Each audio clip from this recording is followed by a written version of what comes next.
Astuce numéro un pour se débarrasser des pensées négatives.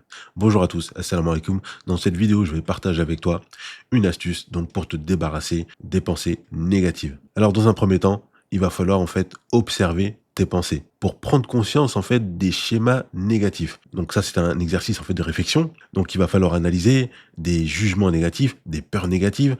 Donc par exemple, on avait vu la peur de l'échec ou alors quand on a des mauvaises pensées par exemple sur certaines personnes, sur leurs intentions, ou quand on est un petit peu trop, par exemple, dans l'anticipation, ou quand on méprise une personne, on se méprise en fait nous-mêmes, oui, je suis pas capable, etc. Vous voyez, donc on va analyser, on va observer. En fait, c'est important en fait de les noter. Maintenant, à partir de maintenant, on va essayer d'être conscient de nos pensées négatives. Donc ça, c'est vraiment la première étape. On va être conscient de nos pensées négatives. Ensuite, dans un deuxième temps, ça va être important en fait de les noter. Un, on prend conscience. Deux, on les note pour s'en rappeler. Parce qu'on sait qu'au quotidien, on a beaucoup de choses à penser, au travail, à la maison, avec les amis, avec la famille. Donc ça peut aller très vite, on peut vite fait en fait oublier. Donc on va les noter et ça va nous permettre ensuite d'identifier les éléments en fait déclencheurs. Donc j'ai noté par exemple que je pense que je suis pas capable. À quel moment je vais avoir cette idée en fait qui me traverse l'esprit. À quel moment je vais avoir l'idée que ces personnes, par exemple, je sais pas, ne m'aiment pas.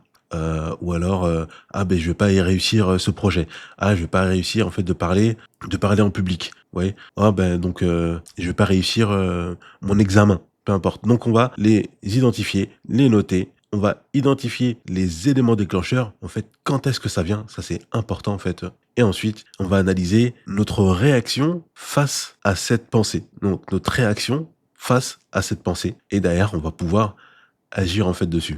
Donc je récapitule, on va prendre conscience en fait des schémas, il faut analyser dans la journée, est-ce qu'on en a? Est-ce qu'on en a eu hier? Est-ce qu'on en a eu la semaine dernière, il y a un mois, etc. Ensuite, on va les noter et on va penser quels ont été en fait les éléments déclencheurs. Qu'est-ce qui a déclenché ces pensées en fait négatives? Juste, on va s'en rappeler. On va voir les éléments déclencheurs sans jugement. Ça, c'est important. On va pas juger, dire oui, c'est à cause de l'autre, etc. Ça, c'est un autre niveau.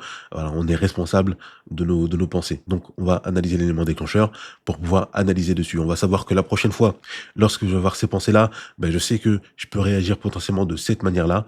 Et on verra dans une autre astuce que c'est à ce moment-là, en fait, qu'il faudra agir, en fait, sur la pensée.